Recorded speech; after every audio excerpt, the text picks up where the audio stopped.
Hello, everyone. Thank you for tuning in to our first all-digital installment of Night School at the Hall, a music community-focused educational program from Atlanta Federation of Musicians, Local 148462. My name is Brian Desarro. I'm the operations manager at the local office and member of the organizing task force, the group that actually brings you this night school programming. With the current COVID-19 pandemic taking such a toll on the arts community across the state, each week we really wanted to publish a video on the topic of self-care and mental health as it relates to musicians, artists, and anyone looking for advice to take care of themselves during this stressful moment in time. I am joined today by Luis Valdes, a highly sought-after psychologist specializing in sports and performance psychology and mental conditioning. Luis, thank you again for joining us today. I'll let you introduce yourself and let us know a little bit about your background. Sure. Well, I've been a licensed psychologist for about 30 years. And I started off in college counseling centers. I was working on college campuses. I started at the University of Notre Dame and moved on to a couple other college campuses. And so I worked a lot with college students. And of course, they're under a lot of stress. They have career issues to deal with. They have personal issues to deal with. They have relationship issues, family issues, how to study, how to manage their time, all kinds of things like that. So I, kind of cut my teeth doing that. And then after a few years, I decided I wanted to do something different, and I started working in the corporate world. I got connected with a company that did corporate psychology. So I started working with big corporations, some medium-sized corporations, working with boards of directors, working with executive teams. And certainly back then, they were mostly male. So I got to see the inner workings of corporations, but kind of came at it through a kind of a male perspective. And so I did that for a number of years as well. And then interspersed with that, I started working with athletes. I had several elite athletes come to me and some aspiring athletes come to me to talk about sports and performance psychology, mostly around, how to build mental toughness, how to be competitive, how to maintain their focus and concentration, how to perform in front of big crowds, and how to get the most out of their abilities and potential. And that's one of the ways that I think that working with athletes gives me a sort of unique perspective in terms of working with elite performers of all types, and also working with first responders, with the military, working with attorneys, physicians, people on the front lines in a lot of different arenas and a lot of different careers. And so I've just expanded my practice to do kind of all three: work with people at an individual level, work with teams and organizations on a bigger scale, and then work with, like I say, elite athletes and performers of all types, and help them with how they deal with their stress, how to deal with their performance, how to really kind of recover from events and things that happen and the stress that's involved in it. Perfect. I think there's a lot of crossover from your background into what we're discussing here today, actually. So our goal for this session is to discuss something that you actually on your website talk about right off the bat. And that is, how do we as musicians, as artists, as people from all backgrounds, sustain a level of focus and mental fitness in this new world we're all having to very, very quickly adjust to. I would imagine there would be lots of crossover between staying sharp as a musician and staying sharp as a professional athlete. So during this crisis, what are some just common pieces of advice that would be carried over from both of these highly competitive but also very self-disciplined, reliant fields? Yeah. Well, one of the things when I got involved in this field, one of the things that was a big buzzword was mental toughness. And when you're talking about athletes, they would always talk about, I really want to be mentally tough. How can I do that?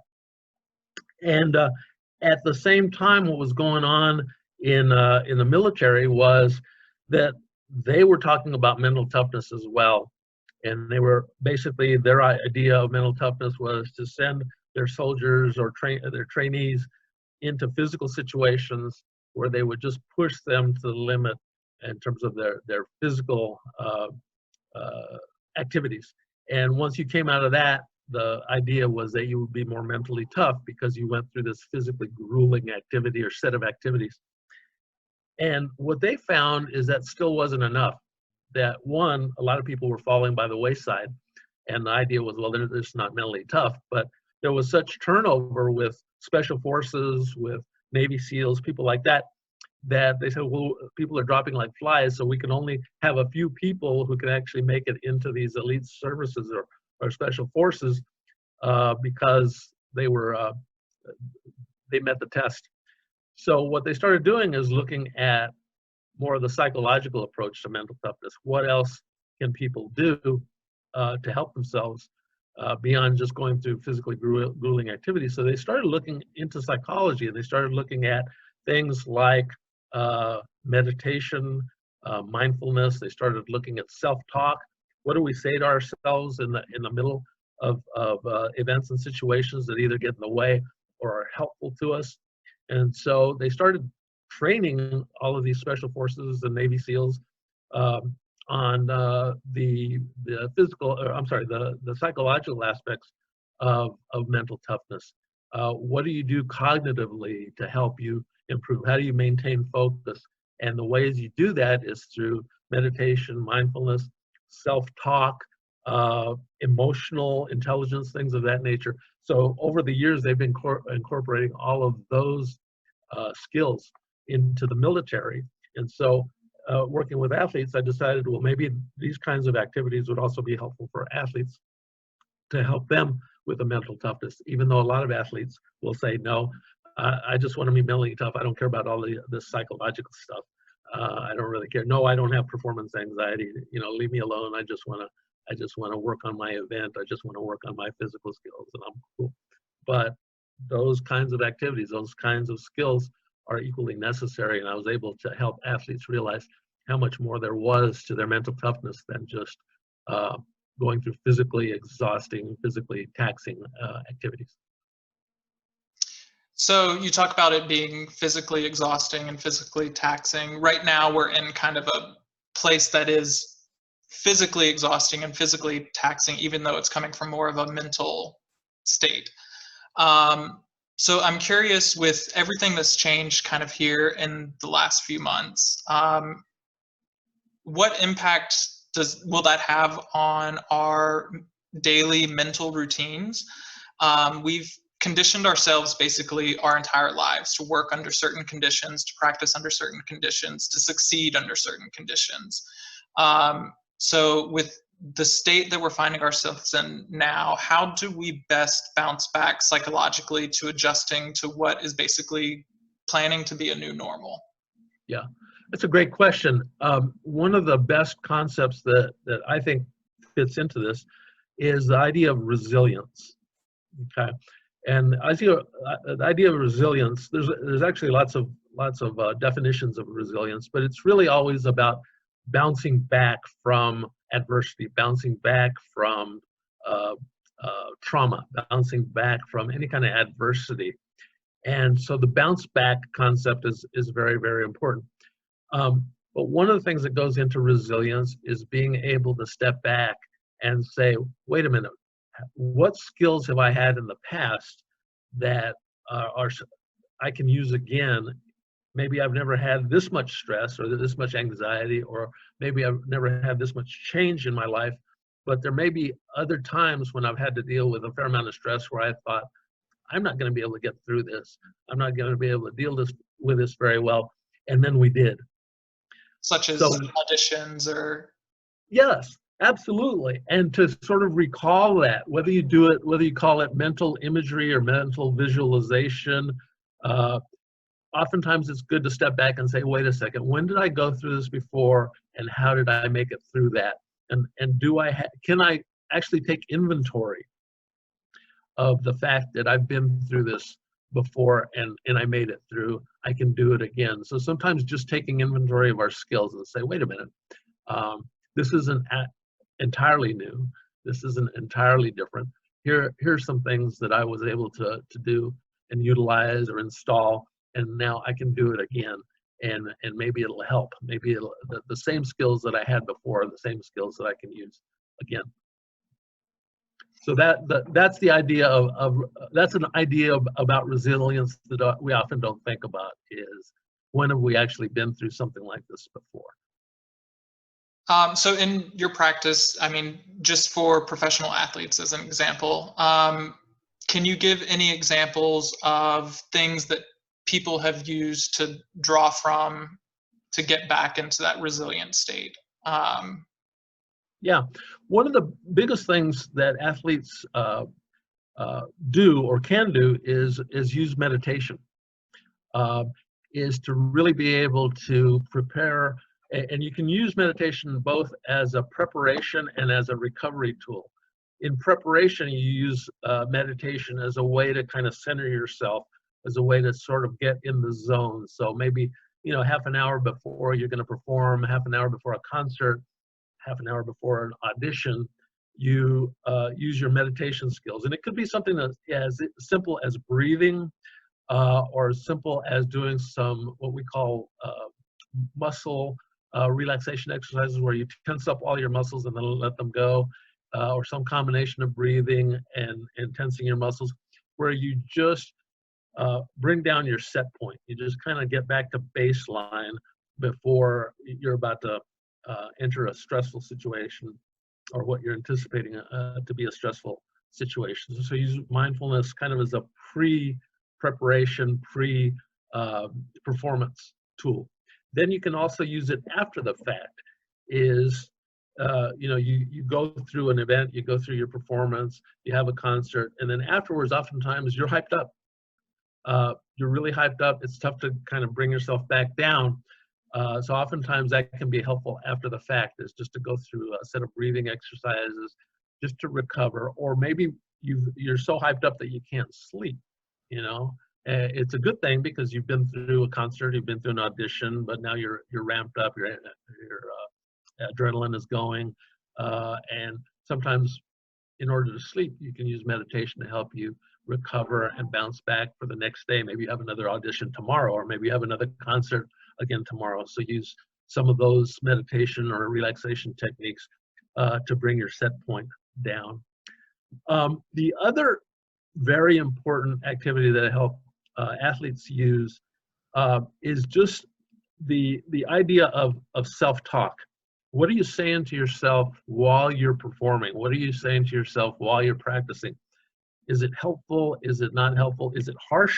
Oftentimes athletes have very harsh critics in their head. You know, it could be their mother, their father, or, you know, their instructor, somebody who's just really on them, you know, just critical, harsh, has high expectations. Oftentimes we incorporate that voice into our head. So when we make little mistakes, or when we think we're not doing as well as we'd like to do, we start using that harsh critic to say, come on, you know, you can do it, those kinds of things. But oftentimes that's not helpful. It just makes us more anxious. So, you know, utilizing our self-talk. And, you know, in the past we used to think, well, if I have negative self-talk, if I think negatively about myself, the antidote to that is positive self-talk. You know, I just say good things to myself. I'm a wonderful player. I'm a wonderful teacher, whatever it might be. And so that's got to be better than a negative self-talk or set of self-talk.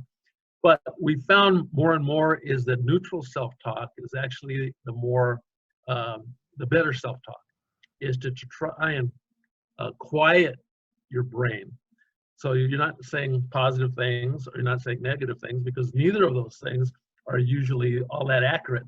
You know, if we think, oh, I'm going to have a great concert, or I'm going to have a lousy concert, neither of those things typically are true. We actually don't even know, one, that we're going to have a good concert, bad concert, so it's not even a good prediction. But what we really need to do is use all the tools that we have at our disposal to quiet our brain, to neutralize our brain, both before and after our activity or our performance. So the neutrality is sort of what you want to get to with self-talk, as opposed to positive or negative. And that was a myth for the longest time about self-talk, that you either needed to turn it positive from negative, or you needed to just get away from the negative. But it's really neutral that helps us in performance situations. Yeah, and I think that feeds into a lot of kind of the questions people are facing right now and the uncertainty of what is coming with this time at the moment. I wanted to follow up that question by asking, for a lot of people over the next coming months, we're going to have ups, we're going to have downs, we're going to have moments that we struggle.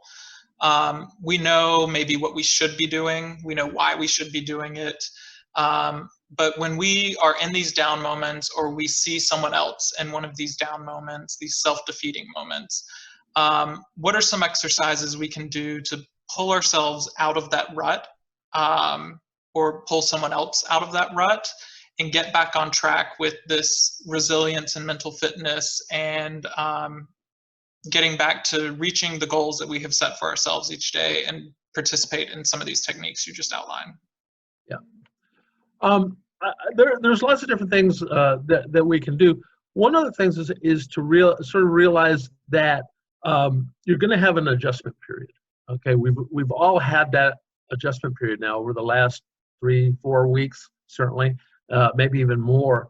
But you know, we are in the middle of an adjustment period. So one of the things you have to be able to do is to reset your expectations. Oftentimes, you know, in our head, we think, well, we have to be just as productive as we were before. And we've got to give ourselves sort of a little bit of license to not be as productive as we once were. One, because our routine has changed. Two, we're not used to being confined in the way that we're confined now. But at the same time, oftentimes we're confined in other situations. You know, we just happen to be confined in a different place. You know, that's true for the corporate America for sure, is we're like, well, I couldn't leave my office when I was, you know, in my corporate office because, you know, I couldn't leave early or I had too much to do or whatever. But it's really kind of the same thing when you're at home, is you're confined. It's just a self-confinement, not a confinement based on what somebody else is expecting of you. So even though your routine is different, it may not be as different as you think. And so sometimes we just have to think about it in that way. But it's important to set expectations so that you're not thinking you're going to be as productive, or you're going to be as focused, or you're going to be as have as good concentration as you might have even just a few months ago. So once again, the harsh critic kind of comes into play. So it's important to make sure that that harsh critic isn't overriding everything else that you're going through. So that's one of the things that I would say is to sort of readjust your expectations. You might be able to bounce back eventually into having the same kind of productivity, but for the time being, you're gonna have to deal with the reduced productivity, if you will. Athletes are having to do that in the same way. They can't go to the gym. They can't do some of the things that they used to do. They have to have use whatever they've got at home to be able to. The gyms are closed, so they have to figure out other ways to get their workout in, so to speak. Whether it's doing calisthenics or isometrics or Pilates or something like that, they have to do that, and they have to realize that they can maintain a certain level of fitness that way. And I think it's true of musicians and singers, and that they also have to use what they have at home in order to maintain. But practice is really, in a way, you have the luxury of more practice time. Other things are not getting in the way, and so you have that skill to just improve your skills. So when things get back to hopefully a relatively normal place, your skills have really been enhanced. You have the luxury of being able to practice more than you might have at other times when maybe you have another job to go to pay the bills, or you're doing something else as well. You have family responsibilities. You have other types of responsibilities as well. So utilize the skills that you already have and enhance the skills rather than change it, like we were saying, changing up your routine. You don't have to do that. You just use the same skills that you had before and assess what those skills are. And just be prepared to hit the ground running once this starts to pass. That's correct. That's correct. And none of us know when that's going to be. There's lots of estimates about 2 weeks, 3 weeks, 4 weeks. Oh my gosh, this isn't going to be back to normal until the fall. None of us know that. Oftentimes we can be, we look for those answers. We look for things that tell us, okay, it'll be over soon. But those estimates are just that. They're just estimates. Yeah. Well, for today, this has all been great advice. And, as you mentioned, I think things that can be applied to professional athletes can definitely cross over to professional musicians, kind of that mental fitness, staying in shape. In this time off, as unfortunate as it is, keeping your chops, staying in shape, continuing to practice, and keep your normal routine to stay at the top of your game. So I guess if any of our viewers wanted to look into your services or more of what you're about, where would you recommend they turn to, and what kind of things are you offering right now? Because I know this has impacted your practice as well. Absolutely. Well, I was able to kind of anticipate this new normal. So I've been offering online therapy sessions, online coaching sessions for several years now in certain cases. So I was able to transition very quickly into providing online services for everybody now, since everybody's confined. So one, you can contact me directly at 404-357-7335. You can get on my website at psychogenics.com, psychogenics.com. And I've got a lot of resources online, even just on the website. I've got a lot of videos. I've got a lot of tools. I go extensively into a lot of things that you can use, but most importantly, that you can follow up with that by contacting me directly and making an appointment, and we can get online, and I can quickly assess what you may need and how I can help you. Or I can figure out what resources you might need that are even better or more will fit better for you, and I can make a referral for you. But the first step is just making sure that you make contact with me or someone that can be of assistance beyond just like a self-help line or a crisis line or something like that. So I'd be happy to welcome your call and get online with you and get you the help that you need, or just a couple of tips, a couple of additional tips that may be very, very helpful to you. Perfect. Well, Luis, I just want to say thank you again for taking the time to join us today for our digital installment of Night School at the Hall. And again, right now we're focusing on self-care and mental health. For the people in our audience, we'll be posting these every Wednesday to our social media accounts and the COVID-19 resource page on our website, which is www.atlantamusicians.com.